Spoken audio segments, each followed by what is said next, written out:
away on Mirage, but still, they're against teams like Quixel and OneWin who'd expect to beat, and they did just beat Aurora on Mirage 13-3 in the Blast qualifier literally just yesterday. So maybe that's something that Aurora's going to want to try and change, and you mentioned learn what they did wrong on just yesterday, because otherwise Mirage has been fantastic for them. And yeah, we are going to be getting into this game. As I said, it is a dead rubber, sadly, but I'm hoping it's going to be a very entertaining dead rubber. Obviously, these two teams might be in a position where they'll do some wacky stuff to make it a good one, because they have no pressure on them to perform or deliver in this tournament anymore. It's just all down to practice. What I will say is kind of sad is that with both these teams losing those games, as we said, this game doesn't mean a whole lot, but it could have meant everything, right? If both Aurora and Monte won their opening matches, imagine the energy coming into this game, right? Must-win game for both of these teams, so much on the line. It would have been some fantastic storylines, but we've been robbed, Trav, because they both weren't able to get across the line in their opening games, and so here we are. But we'll make the most of this, that's for sure. Yeah, we'll have to, it's a game that is really fun to watch, sadly, with nothing on the line for it. And of course, we'll make sure to keep you up to date with the rest of the games going on today as well. In that battle for that top 2 spots. And as the pistol gets underway, Lackey is going to try and do something with it. 20 HP, pushing forward, he's got Result to help out, and Krasnal will go down, but Monte have this afterplant. Look at this setup they've got in toward Murder Hole here. Deco needs to deliver, gets one headshot, but gets domed by 2 more. There's going to be a tap on the bomb, but there's no kit in play for Aurora. And Monte has some good sightlines on it as well. Then will take Lackey, he's in position toward jungle. It's a perfect angle for him to play from. And even though Result somehow takes Haji, knives are out. What do I say about it being wacky? Round to a 1 versus 1, and Demka has won the round for his team. There is no time for the defuse. They're just going to try and get the kill, and he manages to get it on the run, but everyone's going to die in the pistol. Boom. There we go. Monte will open up first. I feel like CT side pistol on Mirage, you have to buy a kit. You're just almost always going to end up with a retake, especially towards that A-bomb side. It's so easy as a tease to just drop the 2 smokes, jungle and stairs, and then you're basically guaranteed a bomb plant at that point. And if you're retaking in the pistol without a kit, everything is stacked up against you. So yeah, pretty rough there for Aurora. Monte open up first. And they're looking forward toward the future here as well. They've got 4 rifles incorporated into the buy here. As for Aurora, they're going to spend all their money as well. Double scout pistols and an SMG as they look to try and level up the scoreline. So I asked you kind of what you think's gone wrong with Aurora from their, really, really good opening form this year. I'm going to have to ask you the same question about Monte. Is it purely down in your eyes to the fact they just haven't settled with Sticko and Haji yet? I think that they're lacking firepower. You've got the core of Voro, Demka, and Krasnal, who are fantastic. You get incredibly stable players out of Krasnal and Demka. Some fantastic site anchors on either opposite side of the map. Voro, great with the orb. But I just feel like they're lacking a little bit of stardom. Obviously they used to have Boros some time ago. That was a big part of the firepower that they had. SDY was a massive cog in the mix as well. And I think with Stiko you get a lot of stability and reliability. Haji has been pretty up and down. He is the entry fragger as well, so he's a role player. I'm looking for a star. I'm looking for out and out firepower, and I think that's what Monte are lacking at the moment. Yeah. It's weird, isn't it? Because I sort of gave the logic on multiple occasions that adding Sticko to the mix is certainly something that maybe would calm the team down, stabilize the mentalities, because of course we saw that little shouting match between Warrow and Krasnal at Pro League, I believe it was. And clearly things going wrong in terms of communication and stuff like that. But yeah, it's a weird situation for Monte. A team that has been so highly ranked and had all the invites to the big events for pretty much a year and a half, I'd say, after their incredible run at the Paris Major. The major that kind of put all those lower tier teams on the map. Gave so many of those talented players that were the star players for those teams extended careers, of course.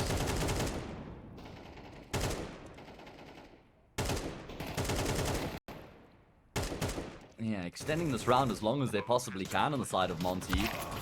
Eventually, the bomb's going to get planted on the speed bomb site. There was never really any question about whether they'd be able to win the round or not. At least in terms of the position that they'd gotten themselves in, 4 versus 3 side control gained as well. Plant will eventually come through. Deco will eventually get up the ladder. And Monte add a second round to their tally. Yeah, and for Aurora as well, it kind of makes me like sad because they were a team that I was, so high on. They've done so much this year. They qualified for Betboom Dacia Belgrade. They qualified for Challenger Melbourne. And I thought Challenger Melbourne might have been their best chance to qualify for Pro League anyway as well, because like outside of online stuff, I mean, because obviously the field in Challenger Melbourne wasn't the strongest compared to Jönköping, right? But yeah, I mean, as I said, they won the Sky Sports Masters. Pro League was obviously a huge goal for them, and the Kenzie and Norvi duo has just been doing so much good work individually this year. I really felt like it was their chance, and adding Result to the mix was just that extra firepower. And now, sadly, it feels like for Aurora, Result is the only one left delivering. Yeah, I mean, he has certainly been a very stable factor here for the Aurora team. I mean, there still has been heaps of firepower. Deco pops off routinely. Oh, for sure. You get a lot out of Kenzie as well. So I don't feel like it's been a problem in terms of firepower for Aurora. It's just about bringing it together. I feel like their map pool has also fallen apart. You know, they used to be so good on like 4 or 5 maps, man. And now the only reliable map for Aurora is Mirage. You know, Anubis used to be so good. They used to be untrounceable on Ancient. Nuke as well was a big part of their success. But all of these maps have just become like 50-50 maps for them. Being cheeky here with the picked up AK, does more damage. Restle taking one more. 1D against Sticko. There was definitely a shot in that round, and there still is. He'll get dunked on by Haji, though. So it's down to Kenzie, and he only needs to connect one of these Deagle bullets with either one of these two players to win this eco. Krasnal just waiting next to the balcony at the moment, next to the window in underpass. Kenzie is being made to guess, and he's now found that AK, so it would be awkward if he finds Haji and only hits the one bullet. It would be a 27-1, of course. Would leave him on 1 HP. And might give Haji a glimmer of hope to react to the kill. But sadly for Kenzie, he might be gambling incorrectly. He was going back toward B, but now he's back in time. And Krasnal's not going to check. Oh, he's missed it. He's missed that timing. And he knows where the final 2 players are now. Of course, 14 seconds to try and win it out.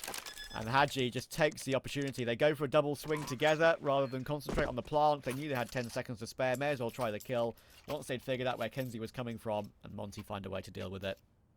Yeah, it was actually looking very sketchy there for Monte at one point, but they're able to course correct and figure the situation out in an apt manner. Get their 3rd round on the board. Aurora have that double AWP in play. As I mentioned, Aurora's best map has been Mirage, and that's where they end up here in this best of 1. So with that in mind, you'd imagine that this is a very good opportunity for them to get the win. So let's see if they can make things happen. Recover early on here, the CT side. It looks like there's going to be some aggression in towards mid. I mean, Kenzie can't afford to go down here because he's got 1 of 3 rifles, and you don't want to end up in a situation where you have to retake with that double AWP, but he's going to remain rooted in position. He's jumped up on chair and not showing signs of wanting to fall back either. Demka's got the inclination, and it is a bit of a standoff right now. Result is feeling comfortable to hold this angle, of course, knowing that he's got support in mid to hold his back, but Warrior has found Kenzie. And as you said, Vora 2K can often be that player that can really step up to the plate and have these flashy plays with that AWP, as very often the IGL as well.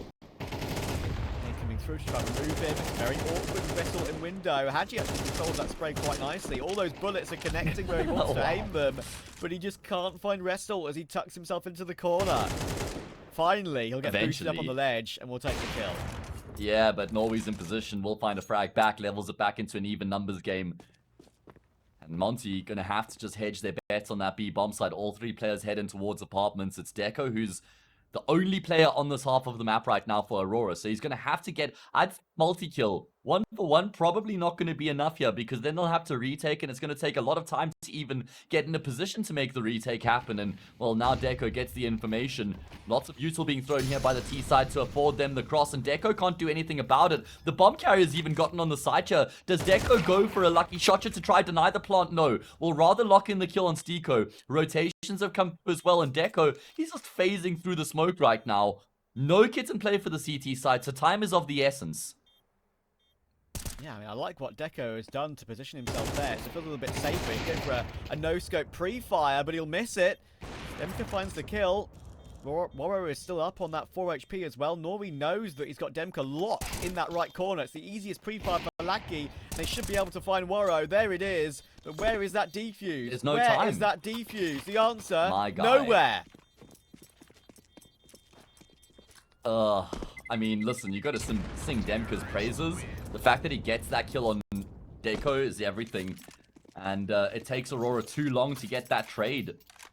And so Monte will indeed add a 4th on the board here. Great stuff coming through from them on this T side. Looking pretty damn good. As for Aurora, they will reinvest. Not the start to the map they would have been hoping for.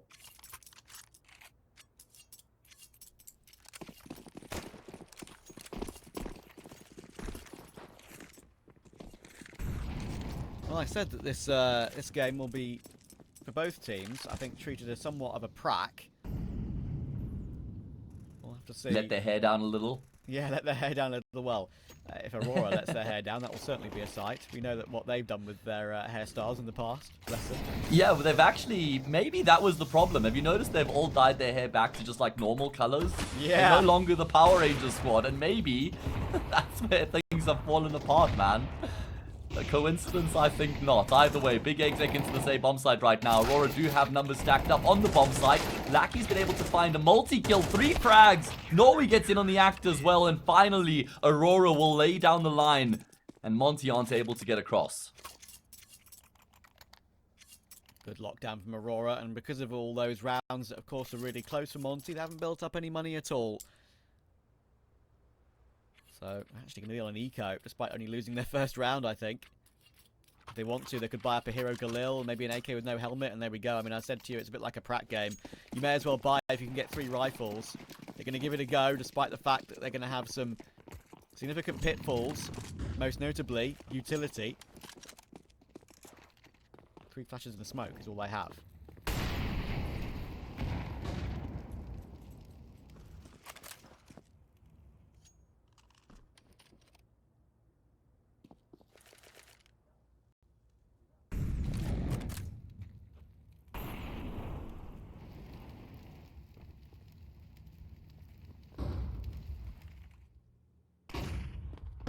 Okay, well, is it going to be the start of something for Aurora, or do Monte answer back immediately?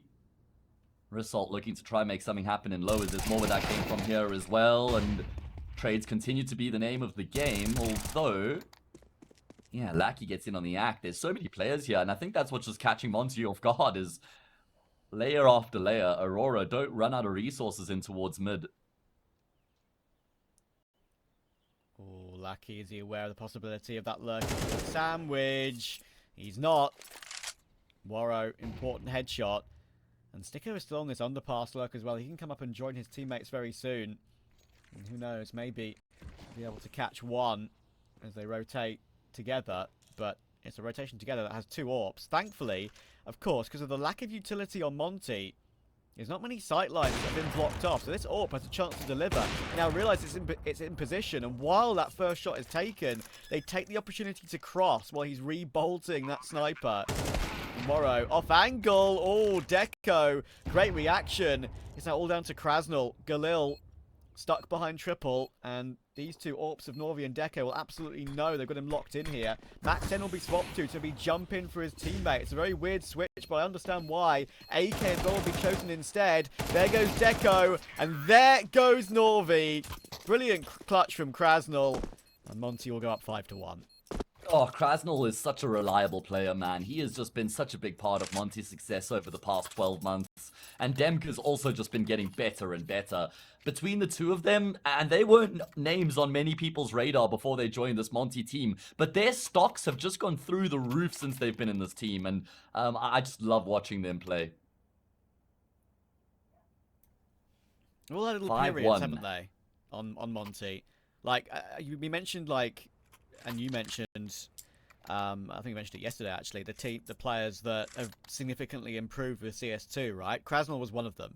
He had a month or two stint, I feel like, where he was lights out. Then it was Demka improving from what was just a consistent role player into a, well, so on occasion, superstar, even at big events. Yeah. He was dropping like 25 bombs in quick games, right? But sadly for Monte, that form cannot be replicable. Yeah. I just had a look at Demka's numbers. In 2023, he ended the year with a 1.06 rating. 2024, he's up to 1.14. And that's playing with the team that have had some changes. He had Gizmi and Ryu as his teammates for a while as well, two very inexperienced players. So, yeah, Demka has just been playing fantastic Counter-Strike as of late. There's actually quite a few people who have been advocating for him to join G2 in place of Nexa. And you know what? I wouldn't mind seeing that. I'd probably think that that's an exciting change. Yeah, it's a weird one, isn't it? Because I was actually one of the people, I mean, don't get me wrong, I disagreed with the fact they dropped JKS, but Nexa, in my eyes, before Dallas, was actually doing, like, a relatively decent job in his roles, and it was really Hunter, who was very, very below par, and probably would have been my first choice to drop, but, yeah, fair to say, Nexa had a very, very poor Dallas, and he admitted that, happily, himself. Not happily, obviously, but happy to admit it and upset that it's happening, if you get what I mean. Funny that he didn't get any pushback when he came out and publicly criticized his own performance. But I guess it's understandable. Either way, 3 versus 2 here. Aurora need to win this round. Just, well, I mean, it's not like there's much to win here on the map or the match, but you want to be competitive, Trav. It's for the numbers in terms of your HLTV rating, perhaps, if nothing else. And something that should be mentioned is the fact that our last game, our last best of one of the day, will be 9 Pandas versus Aurora. So, Aurora, they're going to be out of it, but 9 Pandas could certainly be in it. And we could find ourselves in a position where Aurora, who have no chance of making it through, deny 9 Pandas. Look at this flank, by the way. Oh, flanks on flanks, though. Actually betwixt in between, and there we go. Deco finds Flank the end. section. 6 seconds, and there's no chance that Demka hops onto the site and plants. He's going to run away. Oh. And the flank on flank goes Aurora's way. Oh, and a dunk after time as well. Demka, with that HG coming in, puts him down to $350. Yeah, how you like those donuts, man? Demka done dirty. Oh, well, right, well, Aurora double up their round counts, and they're going to play against a 4-spy here as well, which is actually a very good opportunity for them here. Get that 3rd round, then play against an eco, make it a 5-4 scoreline. They'll feel like they're fully back in contention at that point. But like you say, it is an interesting conversation where Aurora play against 9 Pandas, and we're going to have that on this very stream. And that is a fascinating match contextually, especially if 9 Pandas win their game they're currently playing against Sinners. Because then they have to beat Aurora in a game where Aurora have no pressure. They've got no business in that game at all. So, yeah, it certainly does shake things up, man. Yeah, it's going to be super interesting. Of course, as well, a really important game going on is Saw versus Rush B, right? If Rush B lose that to Saw, we'll then have 3 teams on 12 points. If Rush B win it, they're basically through to that semi-final bracket against X-Guild Eagles or Buwahi. Yeah, and at that point, then it might come down to round difference for Saw, because the most points they could end up with is 12. Yep. Oh, man, I love this. I mean, listen, there's many different formats and different ways to go about qualifiers, and there are obviously criticisms for round robins, and rightfully so, because you end up with games like this that just don't mean very much. But it also does just leave things very open-ended.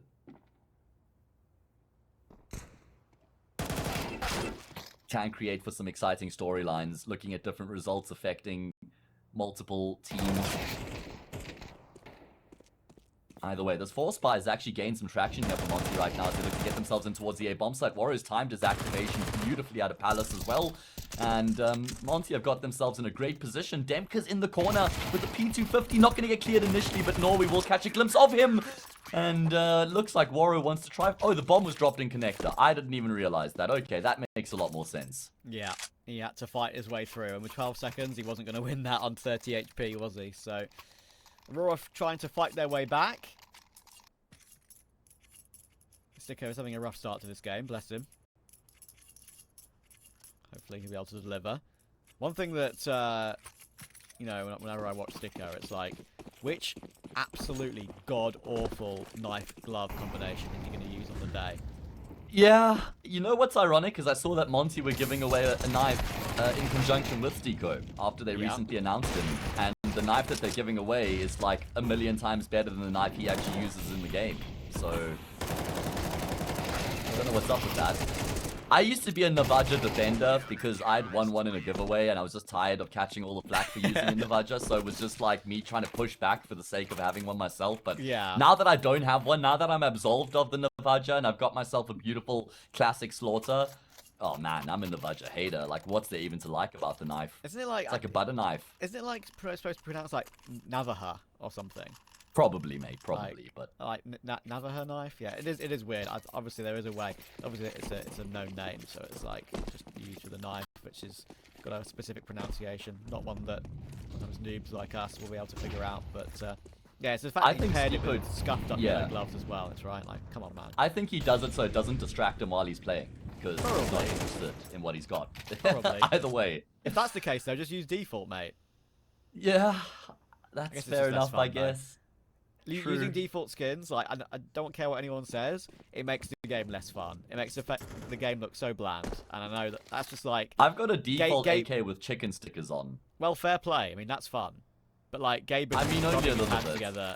Gabe is rubbing his hands together listening to us talking about this, because, like, that's absolute change to Counter-Strike way back when. Just, I don't know, one of the main things that blew up the game, for sure. Yeah, I am just trying to subtly drop a hint there. If anybody wants to send an AK my way, feel free. I've had a spare as Trap says, but I don't. Oh yeah, okay. I used to have a Vulcan, which was nice. Yeah. Always a fan of some pretty case hardens. Just can't believe how expensive skins are these days after the massive boom in 2021. There we go. Yeah, Speaker does light it up. Good kill coming through from him. Norway will respond and. Actually, Kenzie's a little bit annoyed by that smoke, I think. Like, mate, I was kind of holding that line there. Either way, one will chip down Hadji, but Krasnal does a lot more than just chip Norway down. And now Kenzie will edge his way forward. He has got a kid to work with as well. He knows for a fact where both of these players are positioned. And he's just hoping he can catch one of them off guard. But no, Hadji has just shifted himself off the bomb site. That'll result in the kill and the round at that as well.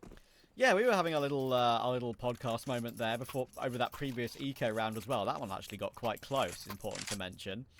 Very low HP on the last two Aurora players fighting up against the Glocks and a couple of pistols, and that's going to have an impact here for Aurora. Yeah. I mean, if anybody's wondering why Trav and I just going off topic a little bit, it's because there isn't a whole lot to play for both of these teams in this game. They've both essentially been eliminated from the qualifier because they couldn't get enough points. Even if they won the last two games that they're going to be playing here, they could only get 6 points, which would get them up to 9. And the two teams are in the lead, both have 12 points already. So it's literally impossible for either Aurora or Monte to make it to the playoffs here in the qualifier. Sucks, but it's true. But they are playing like model professionals, right? They've approached this game with proper vigor. Either way, trades the name of the game. Force Spy here from Aurora, actually inflicting a lot of damage, and there's still 2 orbs here for them, despite the fact that they came into this round with barely anything. Yeah, 3 versus 2 for Aurora. Deco's now got a chance to hold the line against a Mac 10. Even a headshot from the Mac 10 from there wouldn't take him down. Wrestle on the big flank. Krasnal keeping a very close eye on that. There's time to use here for Monte. They're just waiting to see if Aurora get interested. And if you give up a kill, and Aurora do get interested, but it's a gorgeous shot from Wrestle. For another as well. Spots Demka on the headshot angle, and that is what I expect from Wrestle. Damn. That could not have been better crosshair placement there. Well, I was feeling pretty snackish coming into this map, but no longer after I get fed up there by Result. Jesus, that is a beautiful kill coming through from him. Eat that up every day of the week.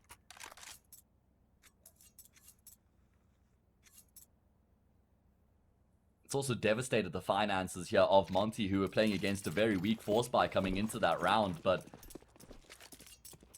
unfortunately, they dropped the ball, and that means Aurora have a very good chance of leveling up the scoreline going into the T side.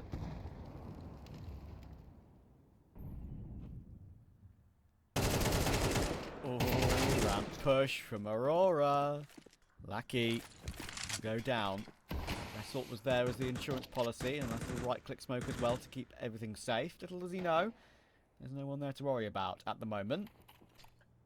Obviously mid is the issue, and Norvi behind that smoke. Deco has just caught Hadji as they tried to boost another. Of course, I know there's a Tech 9 there as well. Result spots it out. Does some damage to Demka, but not that much. Norvi has now fallen away from his position. He's playing an off-angle toward bench instead. Deco goes aggressive. Demka will tap him down with that Tech 9. No, we're just kind of holding the line right now. I wanted to maybe throw too much into this. Wrestle. Yeah. Oh, on the line. They got pushed down. Out of bullets. Deagle has to come out. Just recovers it. Now it's all down to Krasnal. Mac 10 going to be removed. And it's going to be a very even 6-6 half in this dead rubber between these two. More fun to come after a quick break.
Six in the battle for Pro League XX in a game where they're both X'd out, sadly. Yeah, that is the case, Trav. It's brutal for both teams. We would have expected a lot more from them coming into the qualifier, but they just haven't been able to live up to that expectation. They can still put on a display. They can still entertain the viewers. And let's see what this pistol round's going to bring to the table. Aurora just grouping themselves up outside of the B-bomb site. This is exactly what I call in my pug. Smoke mark the window, flash over the top, and then just try and burst your way through. However, Monte have predicted this. They've got their numbers on the B-bomb site as well, but that doesn't guarantee them the win. They still have to hit the shots, and they're taking a lot of damage. Warro's been brought down to 16 health. Stiko only has 1 kill on the map, and he's not going to be able to improve those numbers in the pistol round. Yeah, Stiko's only kill was that gorgeous tap towards CT. Sadly, it's the only one he has, like you say. And Kenzie aggressing forward. He knows that Demka has fallen back outside the market. He's wondering if he's gone toward the murder hole, but it's an off angle, and Demka's just so ready for it. That was the bomb, by the way, as well. He didn't feel comfortable going for a plant, considering where Aurora and Demka were. Aurora tried to aggress instead. It's not going to work out for them. Demka falls all the way back, plays the advantage with the USP. And, well, slightly weird decision from Aurora to go aggressive there, I have to say, but works in Monte's favour.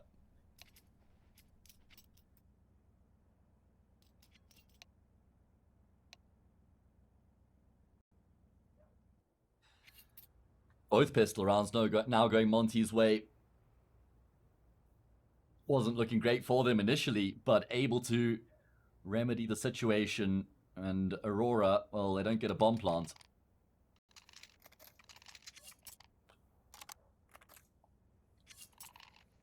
Just wondering if they're going to force buy here. I'd imagine they will, just because of the state of the game.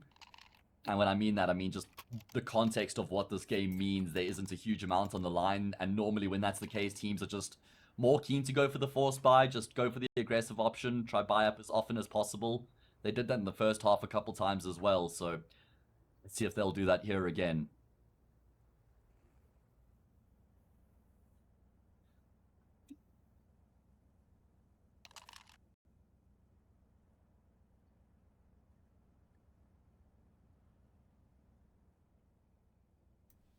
A little bit of a tech pause, sadly. It shouldn't be too long before we get back underway again.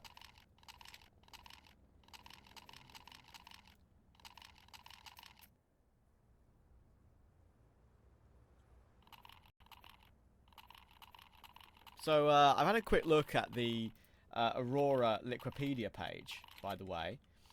I think I've mentioned to you before, of course, that I was always under the impression, for at least for a little while, that Lackey was the leader of this team, right? I knew they'd changed it to Norvi, and I believe they've still kept it on Norvi's shoulders at the moment. So, another interesting thing to mention, too, is that I feel like, for a while, Hooch was a great addition, and a really smart addition to have for this team. Weirdly, when they dropped him, and he left by mutual agreement, I think they got a bit better, but then they've fallen off again.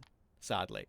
Yeah, it does. Yeah, it's quite an interesting timeline of events. They've got Brain as their new coach, who isn't a name that you would have seen a whole lot in the international scene. But I guess the player break couldn't come soon enough for Aurora just to try and figure out what's going on. I mean, there might be some more roster changes in the mix. I don't think that they have to make a roster change just yet. Maybe changing roles around. Thing is, if you have Lackey in the team, I kind of feel like he has to be the IGL, right? He certainly can be a role player in the team, and he's been putting up okay numbers, but yeah, I guess just chopping and changing, trying to figure out what the best possible approach is for them. Haven't figured it out yet, though.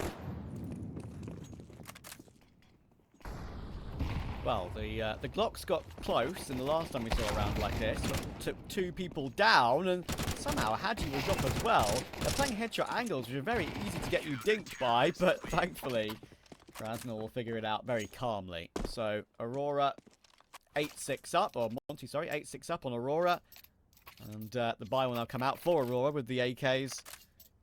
Their individual level hasn't been too bad in this game. I think, you know, one thing that's important for me to mention about Kenzie, right? I bigged him up a lot, and I always will when I cast this team. But I think his inconsistency has kind of crept in a little bit too much lately. I mean, he hasn't necessarily had a great game here either, and I've seen him have some wonderful performances, especially in the roles he's put in, like CT and Nuke, for example. He can own outside, but occasionally it feels like he is a bit invisible.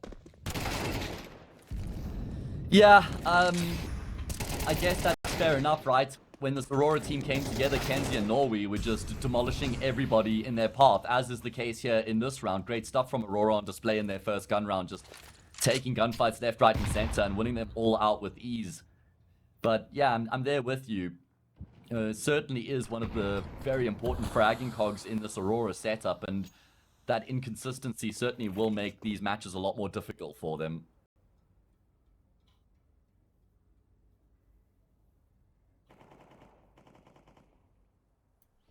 Sticko. It's repositioning, but you know that they're going to be committed to a save here. Kenzie does win his Dink v Dink duel. Yeah, the AK. Trumping the FAMAS, of course. And Deco is willing to look for a hunt. He knows he's got Sticko now locked into that right corner. And there he goes. For one more. Just Krasnal. And Aurora will definitely, now they know the location of Krasnal, will try and take him down. Just catches Kenzie through the wall as he tries to reposition, but Krasnal is very stuck.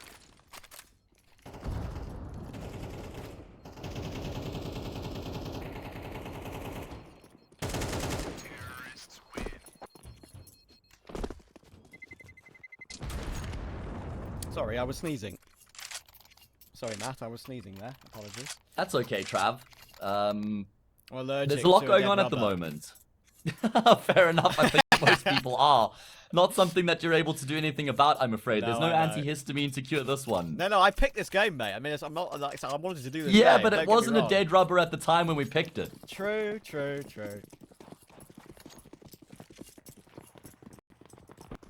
8-7. Force buy now for Monte, emptying their pockets, an MP9 or two, couple upgraded pistols, and an M4 as well. The M4's on Stiko, the player who's having the toughest time today. I guess, yeah, he's the one who could afford the weapon, fair enough. I'd probably want it in Demka's hands, not just because he's the one with the most kills, but he certainly has been the best player on Monte for a while now, along with Voro, but yeah, it's how these things go. Can Aurora level up the scoreline? They have to. They found the opening kill here for free. I feel like, just going back to the IGL conversation for Aurora, if Lackey is no longer calling and it is now Norway, I feel like we need more out of Lackey, right? He can't just kind of coast under the radar because he is the IGL, so he's contributing in that department. We need more out of him to contribute in terms of the system. On the bin. Oh, he gets leapt upon by Lackey, and it's actually a mid-air AK kill.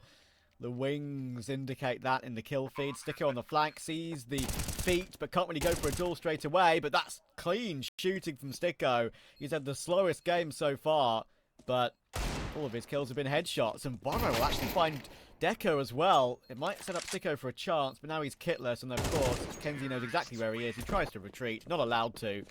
And we're back even once again.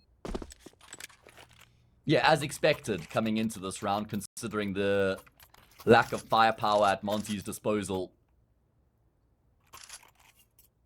Now, Aurora, for the first time on the map, should be able to get their noses in front. I mean, I haven't cast a huge amount of Aurora lately, but in the games that I have covered, I feel like their T sides have actually been a lot more reliable than their CT sides. I think their CT halves, it's a bit of speculation here, to be honest, but I think their CT halves have actually been where they've struggled more and have kind of coincided with their drop-off in form. So, could also be something to keep in mind here that, you know, they'll probably be a little bit more comfortable on the T side.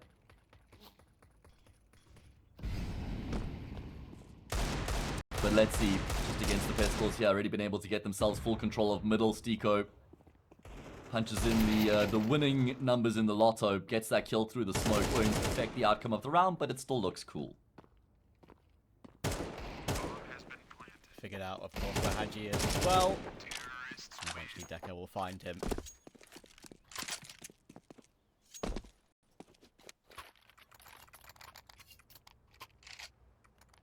Monte with the guns will now look to reclaim some ground in this game. Of course, reminder, our next best of one is going to be 9 Pandas versus Aurora. Of course, Aurora out, but 9 Pandas certainly not yet. I can let you know of the scores around the grounds, of course. 9 Pandas are 3-0 up on Sinners. That is a very important game for them, considering Sinners are above them, of course, in the group. Paravision, 3D Max, that's 4-0 in favour of 3D Max, and Sort are just about edging Rush B right now, 9-6, so yeah, it's all coming down to these last few BO1s, I think.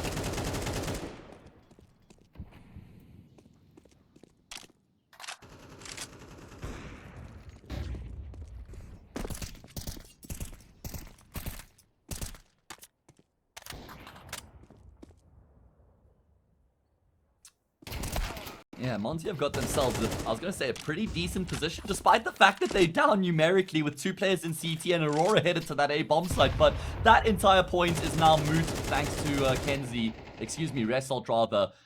He finds both of the players in towards CT. Stiko hasn't moved a muscle. He's going to have to carry this gun through into the next round, and Monte leaving a lot to be desired on the CT side. When we saw them yesterday on this map, they played against Paravision, right? And they actually had a decent T side. I think they went 5... Oh, it was their CT side where they started. They went up 7-5. It was their T side where they fell apart. So disregard what I was going to say there. But unfortunately, just not the start to the CT side they would have been hoping for.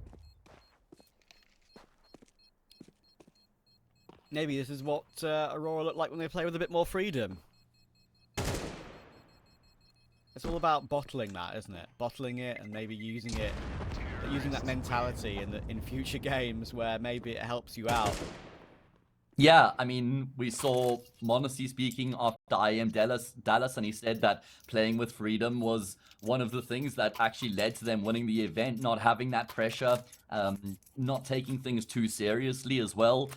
And yeah, you can see how that could be something that Aurora could learn from as well.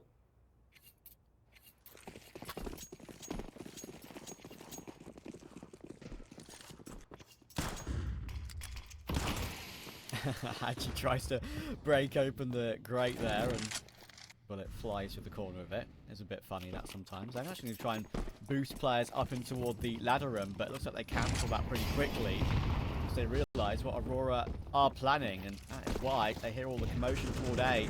This triple player is not going to be long for this world, you would think, unless he doesn't get checked properly, and he won't be. UK, very curious that Wrestle doesn't see that. There was a shadow showing, I believe. Lucky and Norvi have to answer back, and he'll do exactly that. Norvi has got that AWP, of course. Have a gap through the edge of that CT smoke, but Haji is going to stop him. Sticko helps out toward Kenzie. It's all down to Lucky. Looking his way through, trying to deal with that CT player, but Sticko reacts to it.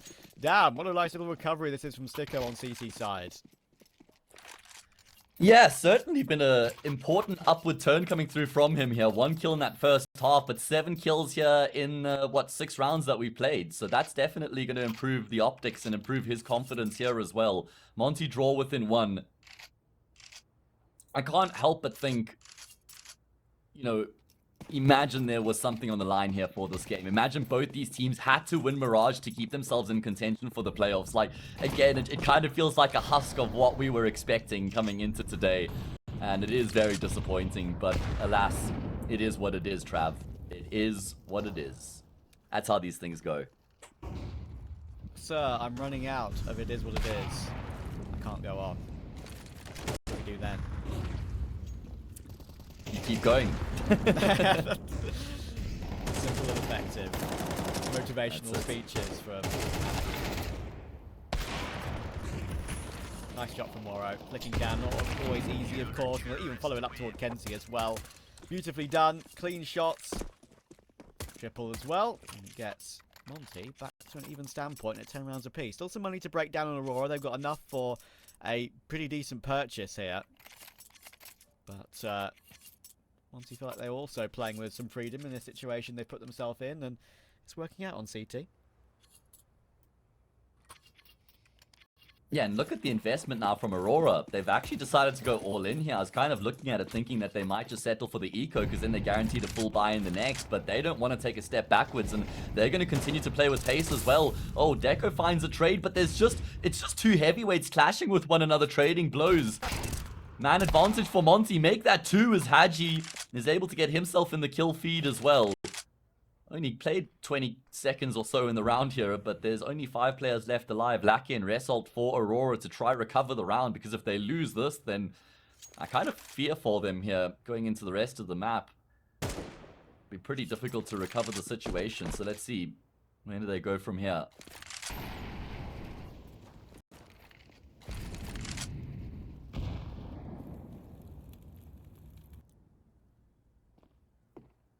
Noise being made by Resort, but actually the what looked like vaguely botched movement there, strafing off the table and down into jungle.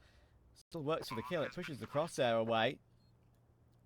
And gives Resort the entry. 2v2, Waro. He's got all the util. Zico's got more than the util, but Woro's got that kit as well, and he holds the possibility of Resort checking short. It's now all down to Lackey on the picked up AWP. How does Monte use all this util? There's so many opportunities to get himself into position. Lackey playing the headshot angle, flicks up, and manages to catch the first, and Sticko is just missed, hits a dink, but it's not enough. Beautifully played by Lackey. Sticko couldn't get himself toward that diffuse kit to pick it up in time, and Lackey takes the clutch. He had me nervy. He had me nervy because he plays it perfectly, right? Just crouching means that the player's crossing from bench. They can't see him at all. He's holding the stairs angle, times his peak really well to catch the player on the cross, and then he even is very proactive because he knows that the Aurora player's not expecting him to peek, and that's why he peeks out, but he misses the follow-up shot. However, does connect on his next opportunity, and Lackey wins a big round for his team there to get Aurora back in front.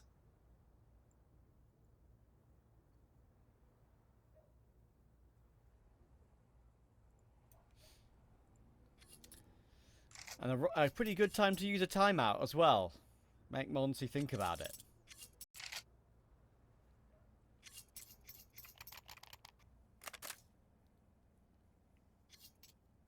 Yeah, the problem is, if Monte loses next round here, they've got pots and pans going into the next, man.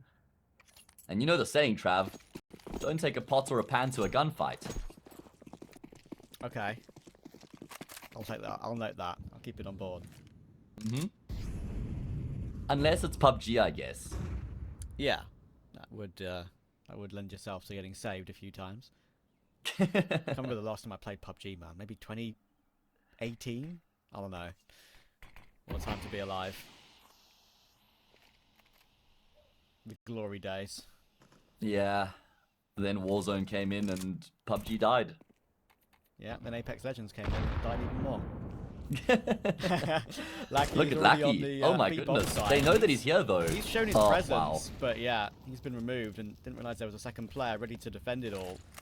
Hadji himself alive toward the balcony position underneath it, and stairs is a worry, and Norvi, oh, he's going to take both. Doesn't just find Hadji, he finds Voro as well. Norvi up to 21 kills in this game. Krasnal and Sticko looking to try and recover this 2v3. Kenzie is not long for this world. Surely Krasnal sees it. There we go. Finally reacts. So it's winnable this round. It's another 2v2, but again, they're kitless.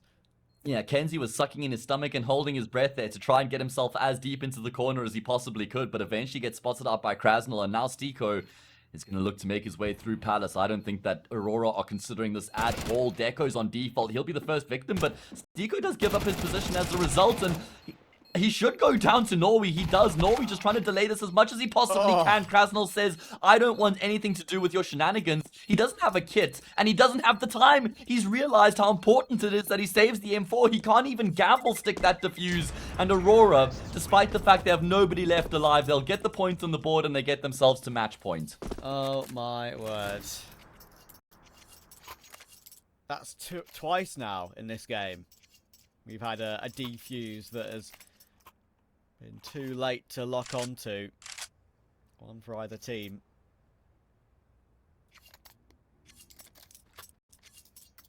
And it gives Aurora a chance to get a second win against the two bottom teams in this round robin.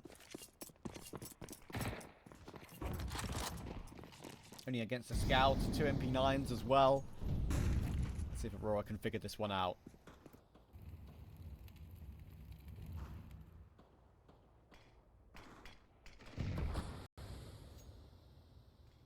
They have to, do Monte. Have to win this round here to keep themselves in contention. Overtime or bust here. And this one's just, to save face in the tournament. You don't want to end up at the foot of the table as either one of these teams. It's for the pride, Trav. It's Pride Month, so fair enough, right? Indeed. That's what Pride Month means, I think. No? Okay.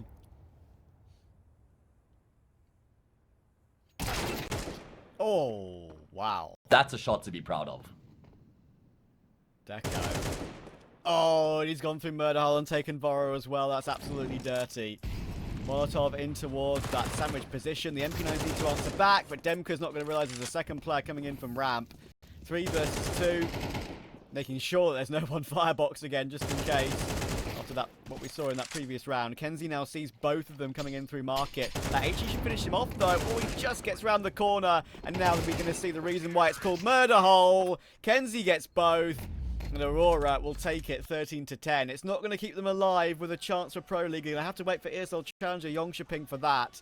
But yeah, it's a good win to take for some confidence. And they're back to winning ways on Mirage against Monte, which of course we have to mention they lost just the other day.